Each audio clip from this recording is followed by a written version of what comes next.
The first time my husband raised his hand against me, I was standing in our bedroom with one hand protecting my pregnant stomach and the other holding the phone that had just revealed the truth I never wanted to see. Had spent years believing I was the woman my husband loved most. I believed the promises he made when we first met. Family Karma Effect viewers, our channel currently has only 500 subscribers, and our next goal is to reach 150 subscribers. So, please support us by subscribing to our channel. I believed the late nights he spent building his career were for the future we were creating together. But that night, everything I believed about my marriage collapsed. The message on his phone was not from a stranger. It was from my own sister. At first, I tried to convince myself there had to be an explanation. I told myself I was tired, emotional, and overwhelmed because of my pregnancy. I wanted to believe that the two people closest to me would never betray me. But deep inside, I already knew the truth. My sister was not just visiting our home more often. She was not just being supportive during my pregnancy. She was slowly stepping into my life, wearing my smile, sitting in my place, and taking the attention that once belonged to me. When I confronted my husband, I expected guilt. I expected an apology. I expected him to look at me and remember the woman who had stood beside him when nobody else believed in him. Instead, he looked at me like I was the problem. He told me I was being dramatic. He told me I was ruining everything. And when I asked him how he could choose my own sister over me, his anger became louder than his guilt. That was the moment his hand hit my face. The room went silent, not because the pain was unbearable, but because something inside me finally broke. I looked at the man I had loved, the father of my unborn child, and I realized I was standing in front of someone who no longer saw my value. The worst part was not the slap. The worst part was watching my sister walk into the room minutes later and stand beside him. Neither of them looked ashamed. They looked certain. Certain that I had nowhere to go. Certain that I was too weak to fight back. Certain that I would accept whatever they decided for me. They were wrong, but at that time, I did not show them that. I did not scream. I did not destroy the house. I did not give them the emotional reaction they wanted. I simply packed a small bag, held my stomach, and walked out of the place I once called home. My family did not protect me. That was the second betrayal. When they found out what happened, they did not ask if I was okay. They did not ask why my husband had hurt me. Instead, they worried about the family name. They told me to think carefully. They told me not to make a decision while I was emotional. They told me marriages were complicated. But nobody told my husband that. Hitting his pregnant wife was wrong. Nobody told my sister that taking advantage of my trust was unforgivable. Everyone wanted me to stay quiet because my silence was more comfortable for them. So I left. I left behind the house, the memories, and the version of myself that believed love meant sacrificing everything. The months after I left were the hardest months of my life. I was carrying a child and carrying the pain of losing two people I thought would always protect me. There were nights when I sat alone wondering how I had failed to see the signs. I questioned every conversation, every moment, every promise, but slowly, something changed. The pain that once made me feel powerless started teaching me how to stand again. I stopped asking why they did this to me. I started asking what I was going to do next. I focused on my child. I focused on rebuilding myself. And I began learning things I never paid attention to before. The truth was, during my marriage, I had been involved in more than my husband admitted. I had helped him build his confidence. I had supported his decisions. I had managed responsibilities behind the scenes while he took the credit. I had spent years helping create the life he now believed belonged only to him. And while they thought I had disappeared, I was quietly preparing. I was no longer the woman who begged someone to choose her. I was the woman who had finally chosen herself. Almost a year later, I received an invitation to return to the family estate. It was not a welcome invitation. It was a demand disguised as a family meeting. My husband wanted to discuss matters that involved our child. My sister wanted to prove she had nothing to fear. And my family wanted everyone to sit together and pretend the past could simply be ignored. They expected me to arrive emotional. They expected tears.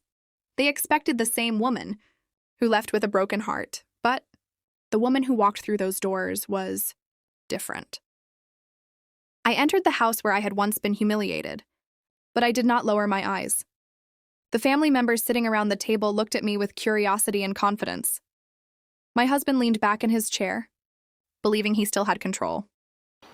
My sister smiled politely, believing she had already won the... Did not understand why I looked calm. They did not understand why I was not asking for forgiveness. They did not understand that I had not returned to repair what they destroyed. I had returned because it was time for the truth to be heard. And for the first time, they were about to discover that the woman they pushed away was the one person they should have never underestimated, because they thought they had destroyed me. They never realized they had created someone stronger. The room became quiet when I placed the folder on the table. For months, my husband had believed that everything would continue the way he wanted. He believed money could cover mistakes, that influence could erase memories, and that people would always choose his side because of his reputation. But he never understood one thing. I was not fighting him anymore. I was protecting myself and my child. Opened the folder slowly and placed the documents in front of everyone. My husband looked confused at first. Then his expression changed. These were not emotional accusations. They were not angry words. They were records, agreements, and legal documents that showed exactly what had happened behind the scenes. During our marriage, I had helped manage important parts of his business. I had signed agreements, organized financial responsibilities, and protected assets that he now claimed were built only by him. For years, I stayed in the background because I believed marriage meant building together.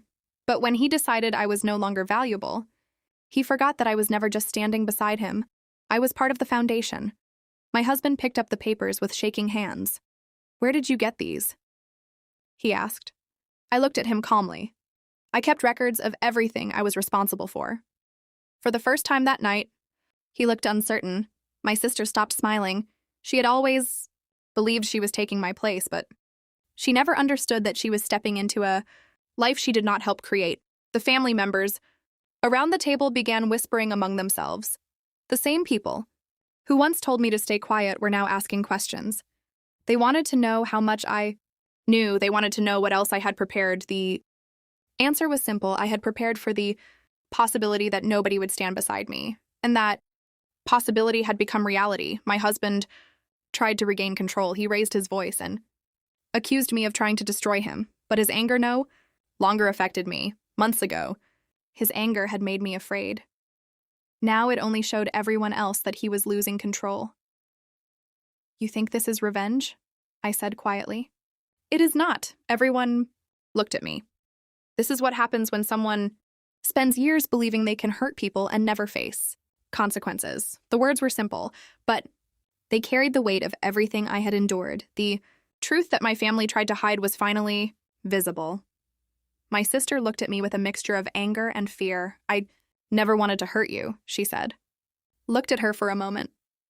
That sentence was something I had imagined hearing many times. But when I finally heard it, it did not bring relief, because apologies mean nothing when they come only after someone loses control. "You didn't hurt me by accident," I replied. "You made choices." She lowered her eyes. For once, she had nothing to say. My husband sat silently, realizing that the woman he thought he had abandoned was now the only person in the room who truly understood the consequences of his actions. The family gathering that was supposed to make me feel powerless became the moment they finally saw me. Clearly, not as a wife they could dismiss, not as a sister they could replace, but as someone who had survived what they thought would destroy her. In the weeks that followed, everything changed. The image my husband had protected for years started falling apart. People who once admired him began asking questions. Business partners wanted explanations. Family members who had defended him suddenly wanted distance. The same reputation he valued more than my pain could no longer protect. My sister eventually left the house she once entered so proudly. She learned that taking someone else's place does not create happiness. It only creates a life built on someone else's loss. As for my husband, I never hated him. That surprised many. People They expected me to celebrate his downfall. They expected me to want him to suffer the way I had suffered. But I realized something important. The greatest victory was not watching him lose everything. The greatest victory was knowing that he no longer had power over my emotions. The final conversation, we had happened quietly, no shouting, no drama. Just two people standing in front of each other, knowing that everything between them had changed forever. I never thought you would become this person, he said. I looked at him and answered honestly, neither did I. Because the woman standing there was not created by happiness. She was created by survival. I walked away from that house with my child, and with something I had lost a long time ago, my self-respect. Years later, when I looked back, I realized the betrayal that broke my heart also forced me to discover my own strength. I had spent so much time waiting for someone to choose me, my husband, my sister, my family, but the moment I chose myself was the moment my entire life changed. They thought they had removed me from their world. They thought I was the person who lost everything, but they were wrong. Lost a marriage built on lies. Lost people who never truly valued me, but I gained something far more important, a life where I was no longer afraid. A life where my voice mattered. A life where nobody could make me feel small again, and that was the truth. They never understood. The woman they abandoned was the woman who finally became impossible to control.